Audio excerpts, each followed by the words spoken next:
My son called and told me, "We changed the locks. You don't live here anymore." I answered calmly, "That's bold of you." 2 days later, he received an urgent letter from a lawyer and froze. But what came next shook him even more, because I wasn't done. Before we begin, please subscribe and hit the like button. It truly helps me keep sharing stories like this. Now, settle in. This is how it all began. Doreena's funeral wasn't easy. We weren't close friends, more like neighborly acquaintances. We'd chat at the store, walk to the pharmacy now and then, but when you're over 70, every goodbye hits like a blow to the chest. And this was already the third funeral this year. And summer had only just begun. I walked home slowly, leaning on my cane. My knee never fully healed after a bad fall last winter. Doctors kept telling me, "At your age, you need time to recover," but I refused to listen. I still had strength. I still had plans. I wasn't ready to give in just because I was 73. Maple Street greeted me with silence. I've lived in the same house for 38 years. I know every corner, how the fence throws its shadow at 4, how the right step on the porch creaks, the tidy little homes, the blooming gardens. This old, quiet neighborhood had been my whole world. But lately, my son Igor had been pushing me to leave it behind. "Mom, it's too much for you now," he'd say. "The stove, the water, the stairs. What if something happens?" I'd just smile and reply, "It's 5 steps. I'm fine." But he kept bringing it up. He and his wife Jana found a senior home, Sunny Hill. Nice view, meals on schedule, medical care. I visited once. It was clean, calm, lifeless. It didn't smell like home. It smelled like medicine.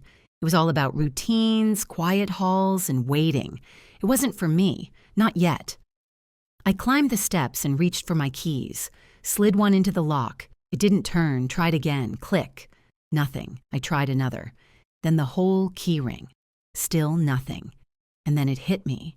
The locks had been changed. I stood there holding my cane, feeling the cold creep up from inside. This wasn't a mistake or some unfortunate mix-up. No, this was intentional. I pulled out my phone, one of the few modern gadgets I'd finally given into. Igor had insisted, "Just in case, Mom." So I tapped on his name. It rang. On the 3rd ring, he picked up. "Mom, are you home already?" he asked. "I would be," I replied evenly, "if I could get inside." None of the keys work. He fell quiet, but I could hear it. The pause.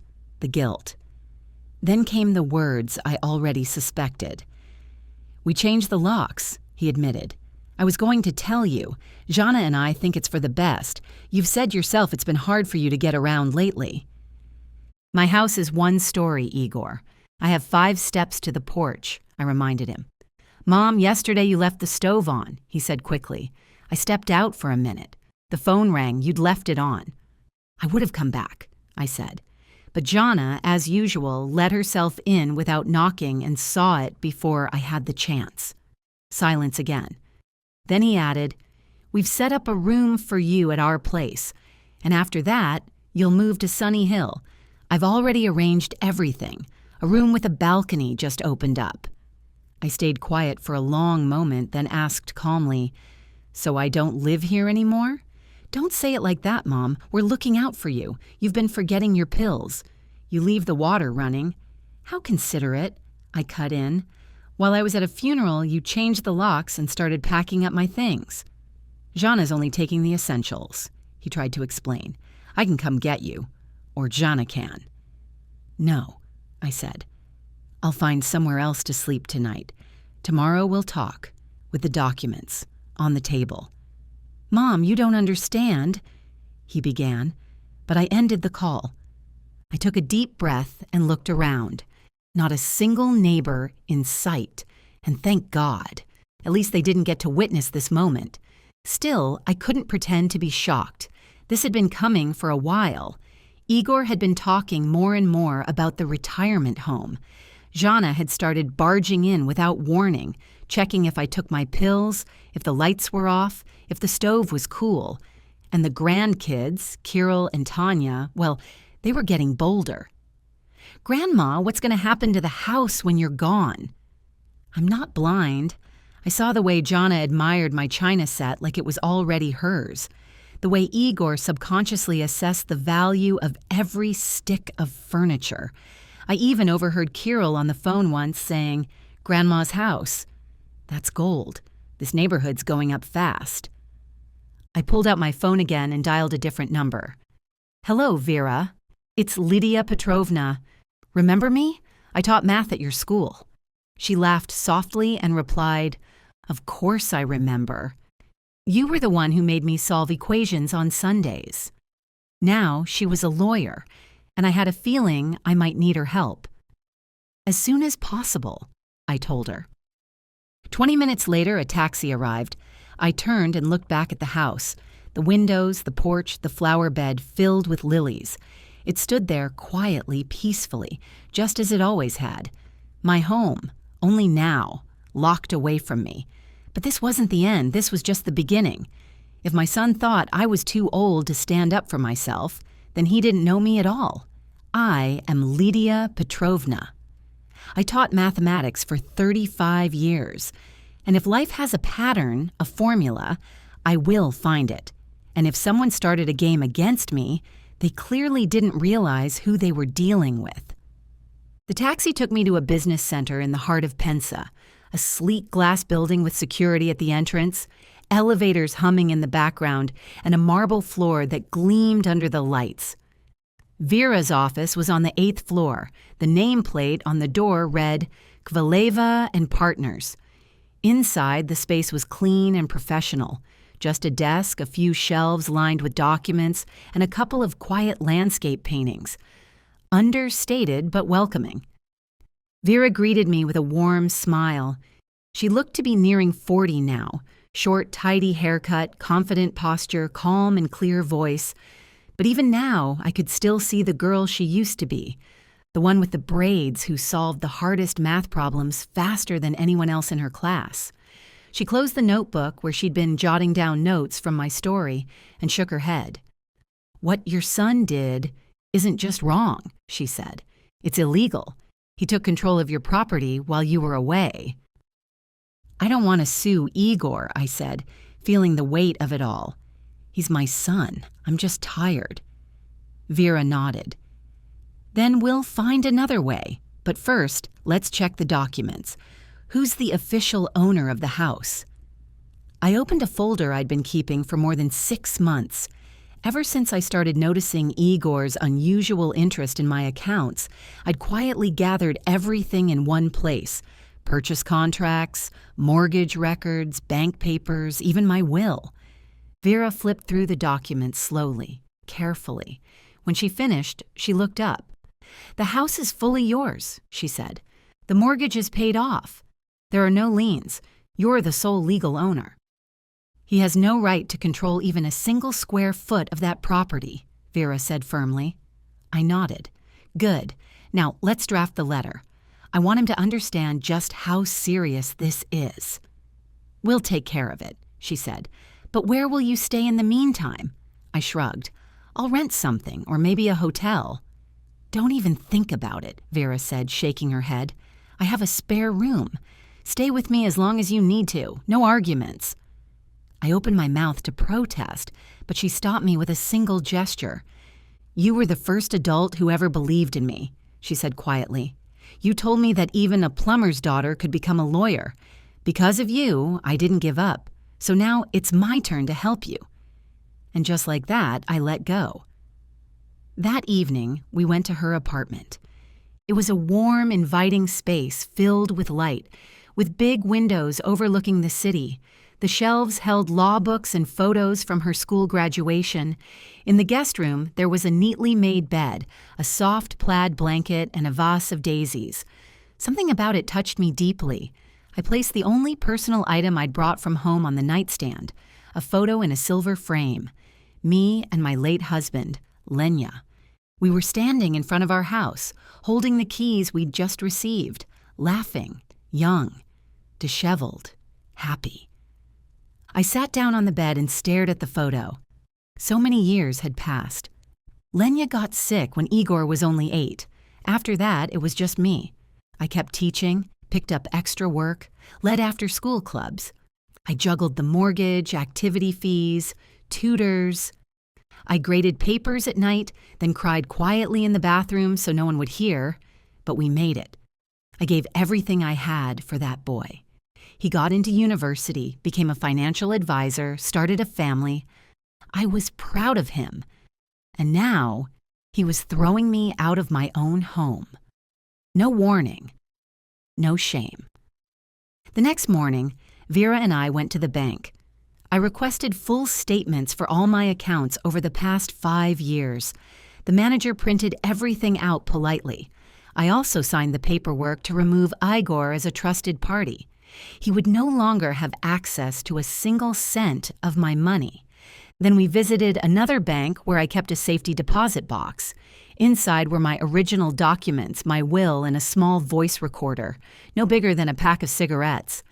I've been recording things for 3 years now, conversations with my son and his family, not out of spite, out of caution. I could feel it. Something was coming, a shift I couldn't quite name. But I wasn't scared. I'd already taken what truly mattered with me. The rest? Just things. Back at Vera's office, she laid out the paperwork across her desk with the precision of someone who knew exactly what needed to be done. "This is a strong case," she said. "Account statements, legal documents, transaction histories, audio recordings. We've got a solid position." "I'm not trying to destroy his life," I said softly. "He's still my son." "And you have the right to protect yours," she replied, calm and clear. So we wrote the letter, measured, professional, and legally precise. But underneath it was sharp. We included everything: the illegal lock change, the attempted forced eviction, the misuse of power of attorney to access my accounts. And at the end, a clear demand: restore access to the property immediately. I asked her to add a note about emotional distress. I wanted them to know this wasn't a family squabble. It was serious. The letter went out to both his home and his office. Let his coworkers see what kind of caring son they've got on staff. That evening, Vera and I shared a quiet glass of wine. "To justice," she said. "To life lessons," I answered. The next morning, after she left for work, I stayed behind in her apartment, sipping tea near the window. Below, the city moved at its own pace. In the park, children played, young mothers chatted, and older couples strolled slowly with canes. Life carried on like nothing had happened. Everyone had their rhythm, their routine. Meanwhile, I was standing in the middle of a storm. Yesterday, I had a home, a life that felt settled. Today, I was in the middle of a battle, and yet I didn't feel weak. I didn't feel old. I felt something stir inside me, something strong, a quiet resolve, calm but unyielding. I remembered who I used to be, focused, calculating, steady in chaos. That's the woman who raised Igor alone after Lenya died. And if I have to become her again, I will. I am not some fragile old woman you can pack off to a nursing home and forget. The letter arrived just as planned. A courier handed it to Igor at his office. Signature required. The second copy went straight to his house. I pictured him reading those words: illegal eviction, unauthorized access to funds, potential criminal charges. I could almost see his face go pale, his mouth tighten, his expression fall. Vera called that evening to say his secretary mentioned he'd taken the day off, told them it was a family emergency. So he read it. "Let him think," I said. "I've got everything I need now." The rest didn't matter. "You could call the police," Vera said. "Technically, he broke into your house without permission. He's probably there right now, going through your things." I shook my head. "Number, he's still my son. Let him sit with it. Let him feel what he's done." 2 days passed. On the third, my phone rang. It was Igor. I didn't answer. Then came a second call, followed by silence. A text appeared. "Mom, let's talk." Not over the phone, in person. Vera and I picked the place. Southern Wind, a small, cozy cafe I used to love. I'd celebrated the last day of school there with colleagues. I'd taken Igor there for pastries when he was little.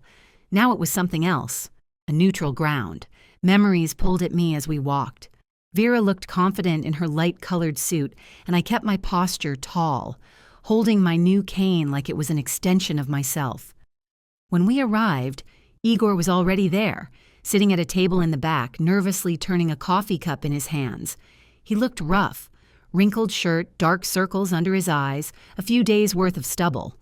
He stood up when we approached. "Mom, he started, reaching toward me. I stepped aside. "Let's skip the theater. Sit." I pulled out a small voice recorder and placed it on the table. He stiffened. "What's that?" "I'm recording this conversation," I said. "If you don't mind, I want everything you say to be honest." He tried to smile. "Mom, we're family." "Exactly, and family doesn't do what you did." The waitress came over, left some napkins, and took our order. Vera asked for water, Igor stuck with coffee, and I ordered tea. Then came a long silence. "Mom, I know how this looks," he finally said, "but I didn't mean to hurt you. He stumbled. "You changed the locks on my home while I was at a funeral," I said, voice steady. "That's not care. That's betrayal." He dropped his gaze. I was going to explain, really. "Oh?" "And the $80 you withdrew from my account last year, were you planning to explain that too?" His eyes shot up. "How did you—" I pulled out a printed statement. "I'm a math teacher, Igor. I know how to count. You've been quietly taking small amounts for 5 years, thinking I wouldn't notice. I noticed everything. I just kept waiting for the moment you'd come and say, 'Mom, I need help.' But you never did." "You were stealing," I said quietly. "That's not theft," he replied, eyes down. "I was going to pay it back. I wanted to." "But you didn't." He stared at the table, face pale and jaw tight, saying nothing. I kept going. "You planned to sell my house, move me into a care facility, and use the money to pay off your debts. Mom, I owe $200,000. He muttered. "I invested in crypto. It failed." Then he added, "I didn't want to use client money." I froze. "Clients?" He tensed immediately, realizing he'd said too much. "It was temporary. I meant to return it all before the audit, with interest." Vera spoke for the first time, calm and firm. "You do understand that's a criminal offense?" He nodded, lowering his head. "I do." "Then listen," I said. "We've put together a plan, not to punish you, but to give you a way out." Vera placed the documents on the table. Everything was clear. Sell your share in the firm, sell the car, cut your personal expenses. It would be enough to cover the debt. He stared at the paperwork like he couldn't make sense of it. "You're asking me to give up everything I've built for 15 years. "No," I said. "We're offering you the chance not to go to prison." He exhaled, long and slow. "I need time to think." "You have 3 days," Vera answered. "And one more thing," I added. "Give me the keys, now." Without arguing, he reached into his pocket, pulled out the key ring, and set it on the table. I took it, but didn't put it away. Instead, I leaned in. "Remember, this house isn't your inheritance from your father. It's mine. I bought it with money from selling my parents' apartment. I paid off the mortgage myself. I worked nights, raised you, fed you, clothed you, supported you. And I won't let you treat me like a burden to be removed." He didn't speak for a long time. Then finally, in a soft, hoarse voice, he said, "I'm sorry, Mom." I looked him in the eyes and answered, "Don't say it for me. Say it for yourself, and fix it." He nodded, stood up, and walked away. The keys remained on the table. Vera and I stayed seated a little longer. She finished her water. I slowly drank what was left of my tea, lukewarm but oddly comforting. There was no sense of victory in me, just exhaustion, but also peace. He hadn't screamed, he hadn't lied, He didn't threaten me. He listened. That was the first time in a long while. "You were strong," Vera said quietly. I shrugged. "I just told the truth." Sometimes truth needs to be spoken aloud, otherwise everyone pretends it doesn't exist. We walked home together. The day was clear, the air filled with the scent of linden trees. Summer was almost here. I couldn't remember the last time I felt this way. Free. The next day, Vera and I returned to my house. She handed me a new set of keys. We'd changed the old lock just in case. I stood on the porch like a guest, but this time I had access. I slid the key in, turned it, and the door opened with a soft click. The first thing I felt was a strange emptiness. The house looked the same: cabinet, clock, armchair, but something was off.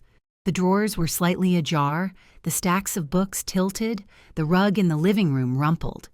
Igor had been searching for something.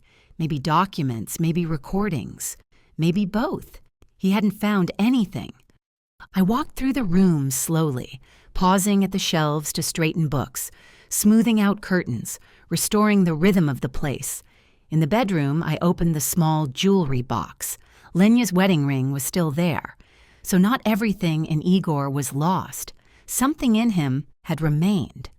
For the next week, I focused on reclaiming my space, tossing out old newspapers, moving books, scrubbing floors as if I could wipe away the presence he left behind.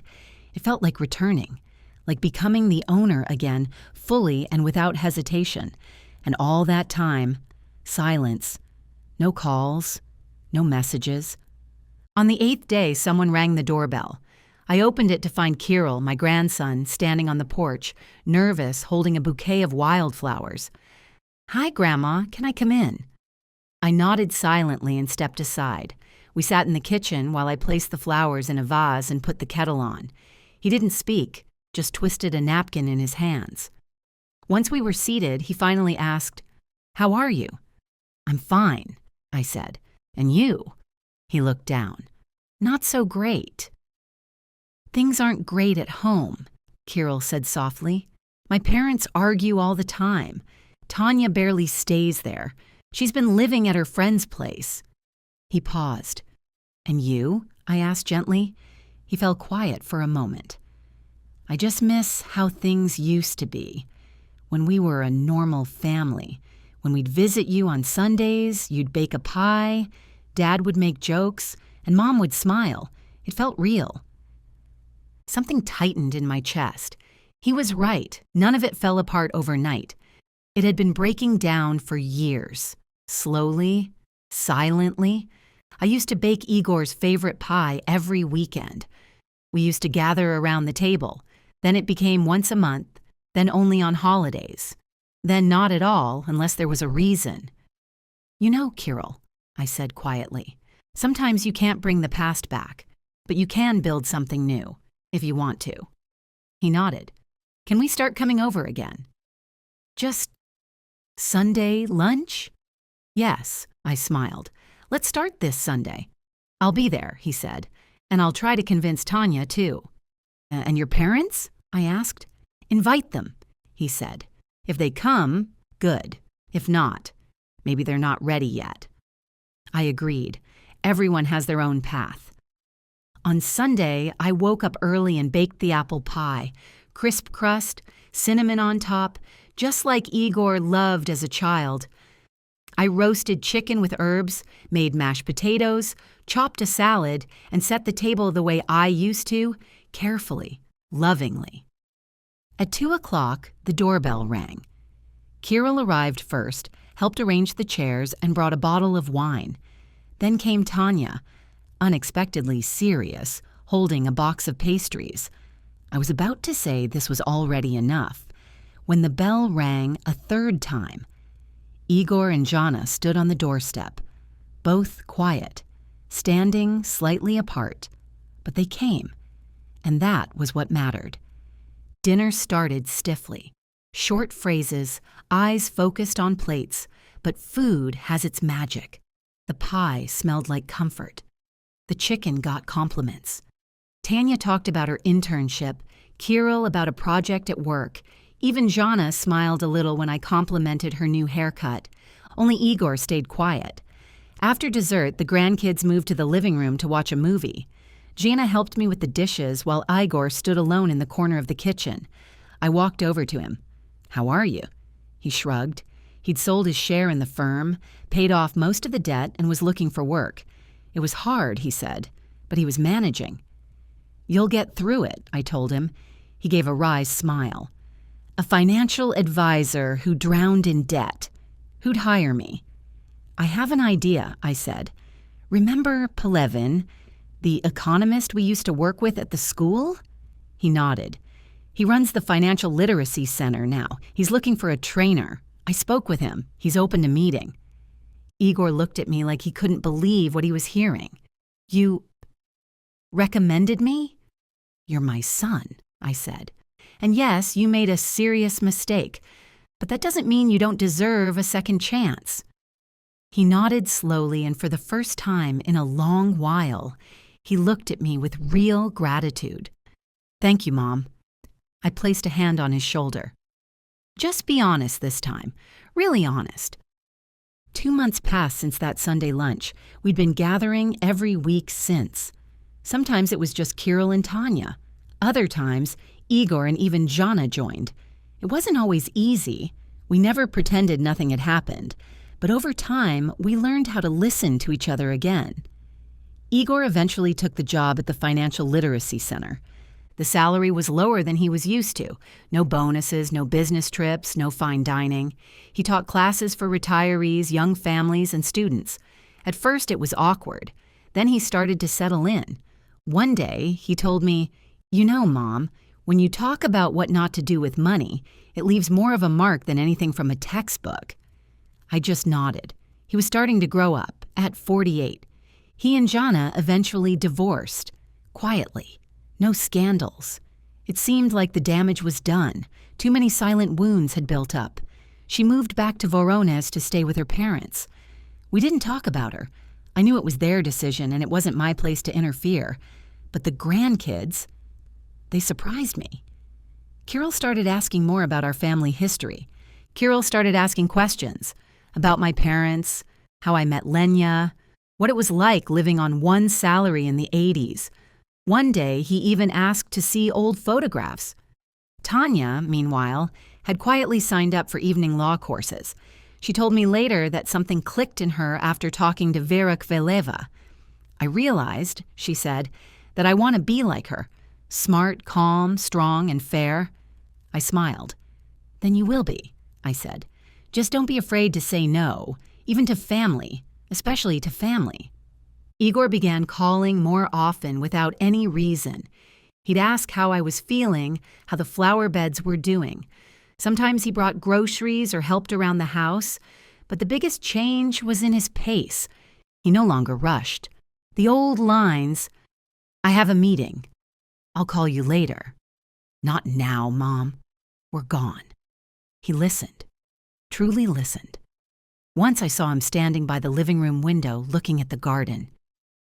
"You know, Mom," he said softly, "I always thought this house was Dad's, that he built it, that he was in charge, and you were just there." He paused. "But now I see. It was you. You built it.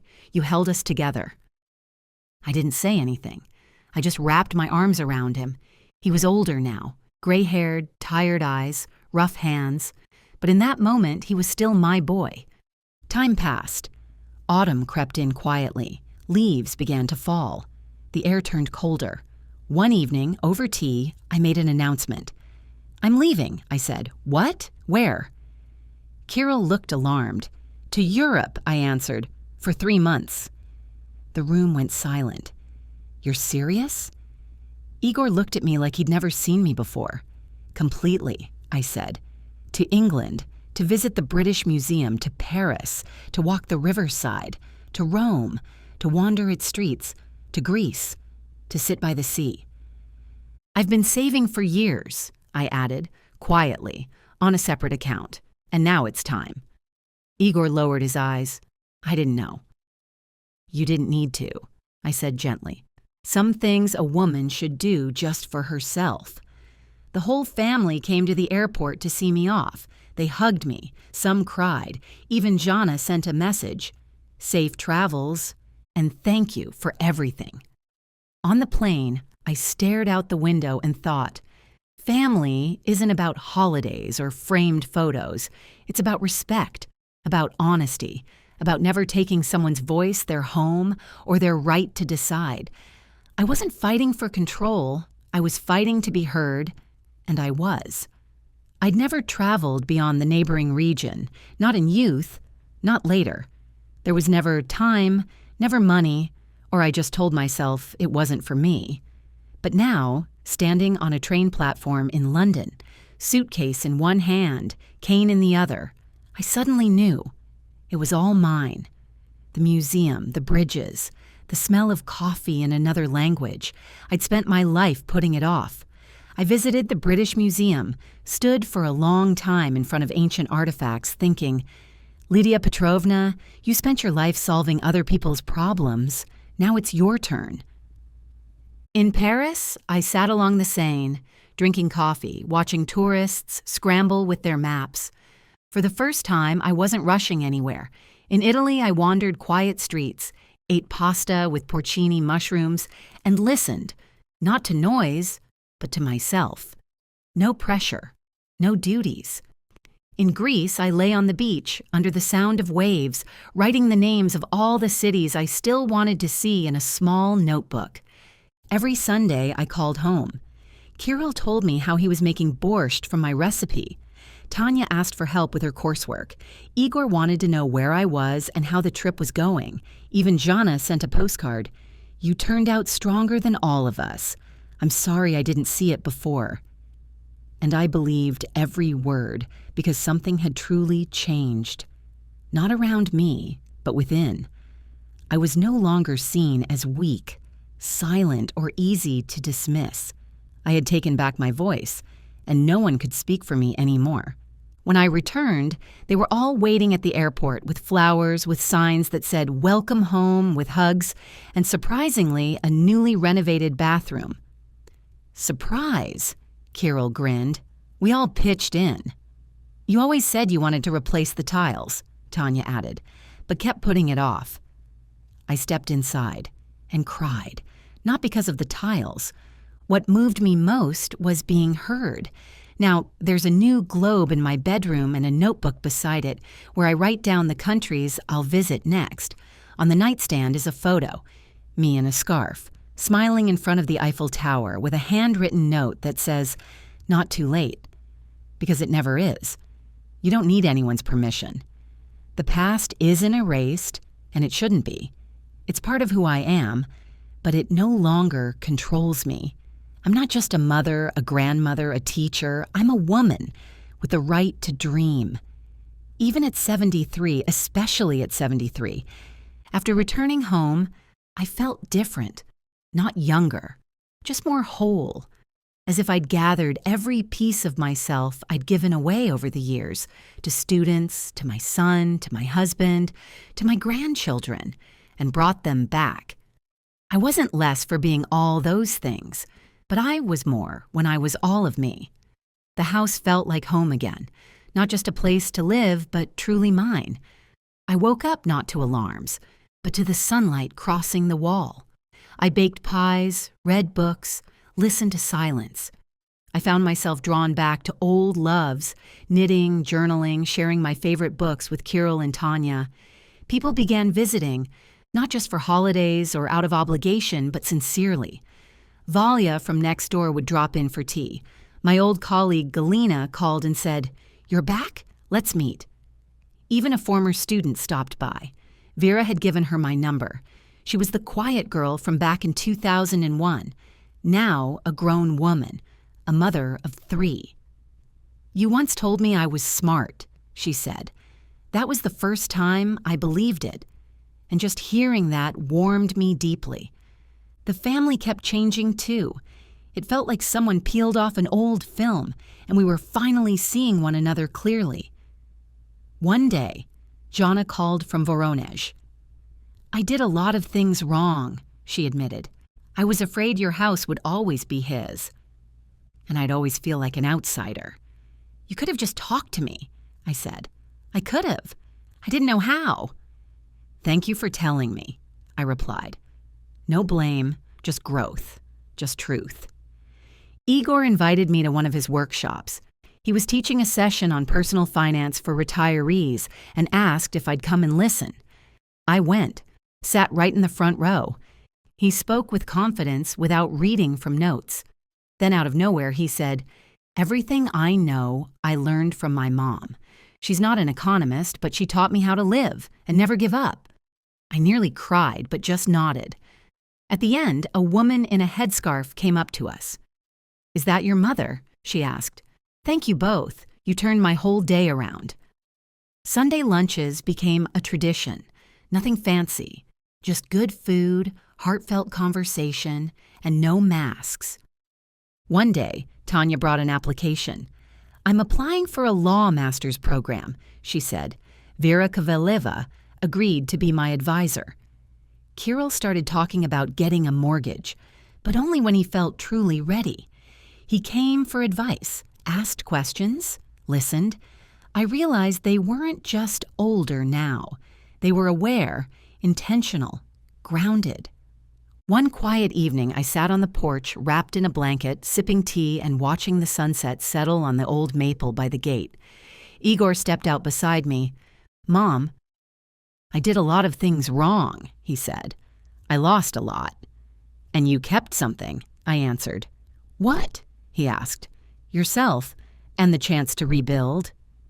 He sat down next to me, and we sat in silence for a while. Then he said, "I'm glad you couldn't open the door that day." I turned to him. He looked toward the street.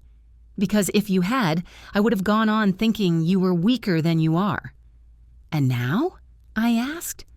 "Now I know." He nodded. "You're strong. And this house, it's not just walls.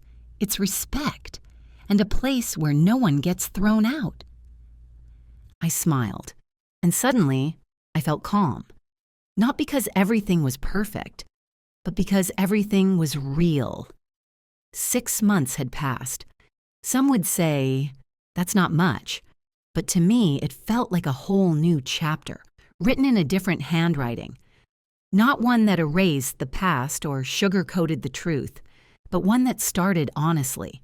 From the moment I realized silence was no longer an option, the house felt alive again, not just standing, but living.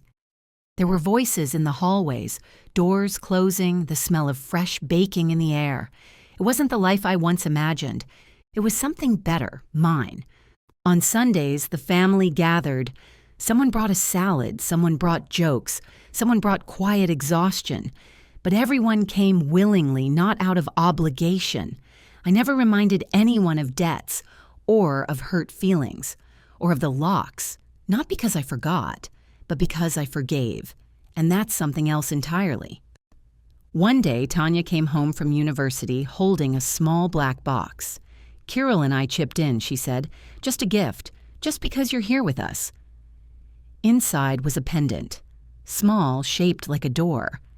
On the back was an engraving. "You're the one who holds the home, even when you're not let into it." I held it in my palm for a long time.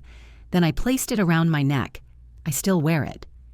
In December, I applied for a new visa, this time to Japan.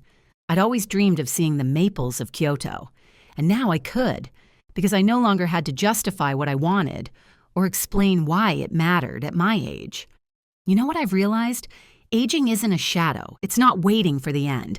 It's the season where you finally get to live not for others, but alongside yourself. It's the time you allow rest, travel, boundaries, locks, and the right to change those locks, to open your door only for those who know how to enter it kindly. One day on the street, a neighbor called out, "Lydia Petrovna, you look younger somehow." I just came back, I smiled. From where? From the part of myself I gave up for everyone else. I've returned to me. On my nightstand, there's a notebook. In it, a list of cities. The word retirement no longer feels like an ending, just a pause between trips. And the word grandmother doesn't mean I have to stay home with the kids, unless I want to. If I'd rather walk alone through Istanbul or Florence, that's what I'll do. Life doesn't end as long as you're living, and no sun, no lock, no letter can erase who you are. And if anyone believes you've outlived your worth, open the door. Just not for them, for yourself. Thank you for staying with me until the end of this story.